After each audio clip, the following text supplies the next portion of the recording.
राजगढ़ में एक ऐसा अस्पताल धड़ल्ले से चल रहा था जिसका रजिस्ट्रेशन ही नहीं था। इस अस्पताल में अनपढ़ डॉक्टर सर्जरी करता था, 10वीं फेल नर्स डिलीवरी कराती थी, अनपढ़ कर्मचारी ऑक्सीजन लगाता था। अस्पताल में मौजूद मेडिकल स्टोर का भी रजिस्ट्रेशन नहीं था, मेडिकल स्टोर चलाने वाला फार्मासिस्ट नहीं था, अस्पताल में कोई रिकॉर्ड मेंटेन नहीं था और इस अस्पताल का नाम है CHLMD hospital and trauma centre. नाम बहुत बड़ा है लेकिन इसका कारनामे उससे भी ज्यादा बड़े हैं। राजगढ़ के खुजने रोड पर यह हॉस्पिटल संचालित था। इस अस्पताल में बीते दिनों एक महिला की डिलीवरी के लिए उसे भर्ती कराया गया था। महिला की आखिरी सोनोग्राफी नॉर्मल थी लेकिन डिलीवरी के बाद बताया गया कि बच्चा मरा हुआ निकला, जिसके बाद परिजनों ने हंगामा करते हुए मामले की शिकायत अधिकारियों से की। अधिकारियों ने पुलिस के बाद दबिश दी, जिसके बाद पूरा मामला खुलकर सामने आया है। प्रशासन की कार्रवाई में यह सामने आया है कि बीते एक हफ्ते में 4 नवजातों की मौत हो गई है और इस अस्पताल में सरकारी ऑक्सीजन सिलेंडर भी मिला है। फिलहाल प्रशासन ने अस्पताल को सील कर दिया है।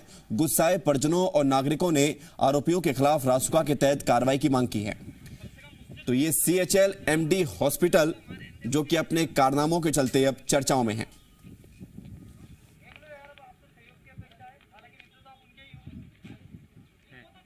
और आइए अब आपको परिजनों का दर्द और कार्रवाई के समय हुई बहसबाजी को भी दिखाते हैं, सुनाते हैं, जिसमें आप ये समझ पाएंगे कि आखिर कैसे ये अस्पताल बच्चों और लोगों की जान लेने पर आमादा था। पूछा गया कि फाइल बताओ कि उसमें इनका ब्लड कितना है, इनका मतलब कितना है, वो भी नहीं लिया गया। सीधे लेबर रूम में लेके गए और दाई ने बोला 12:30 तक डिलीवरी हो जाएगी और खोपरे का तेल लगा के वो डिलीवरी करने लगे कि वो मरी पैदा करी इन्होंने मतलब। और उस समय मैंने बोला नहीं क्योंकि मेरी बहू बिल्कुल मेरे हाथ में थी, वो कांप रही थी। उसने पूछा क्या हुआ तो मैंने ये बोला मैंने कहा ICU में शिफ्ट कर दिया बेटा, तेरी बेटी को बेटी हुई। मेरे यहाँ पहली डिलीवरी थी, मेरी लड़की हुई। मेरे को लड़के से कोई वो नहीं था, मेरी लड़की लाखों में एक थी। मुझे ये मेरी लड़की लाते कहीं से भी लाते। उस दिन में मैं ये की गई थी, मैंने कहा तुम 20 दिन मुझसे 50,000 रुपए ले लो, मुझे मेरी लड़की ला दो।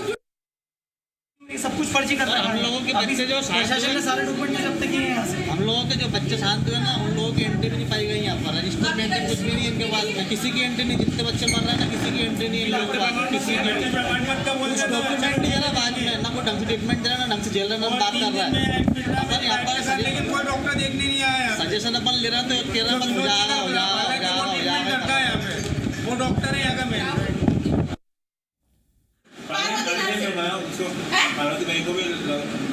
हाँ बुलाओ पार्वती भाई को, बुलाओ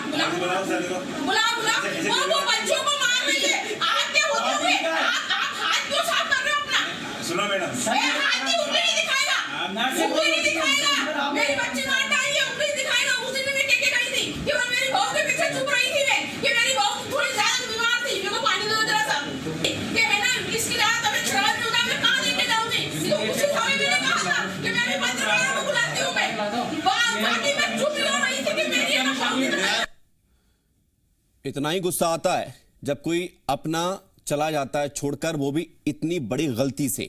परिजनों का दर्द और गुस्सा दिखाने के बाद अब आपको अधिकारियों के बयान सुनाते हैं जो ये खुद मानते हैं कि अस्पताल कितनी अनियमितताओं के साथ चल रहा था।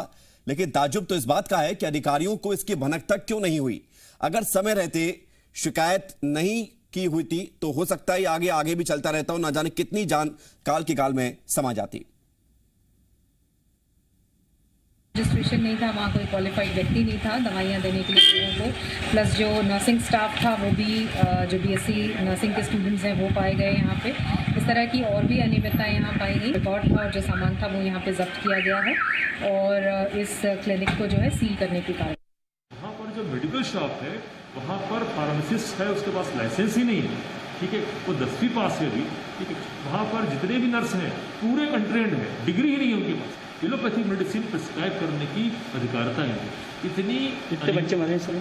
मुझे जो अभी जानकारी प्राप्त हुई है, हालांकि वो पूरा बता नहीं रहे हैं, 15 से 20 दिन की समयावधि में 4 बच्चों की दुखद असामयिक मृत्यु हुई है। कठोर से कठोर कार्रवाई की जाए। और ये दुर्घटना नहीं है, ये हत्या है, सबने बताया है, तो इसकी पूरी गंभीर जांच चल रही है। तो प्रशासन खुद इस पूरे मामले को हत्या बता रहा, कह रहा है कि ये दुर्घटना नहीं है और पूरे मामले की जांच जारी है। कोख के कातिल CHLMD का रजिस्ट्रेशन नहीं था, ये जानकारी आपको हम बता रहे हैं जो अंदर से सामने आई है।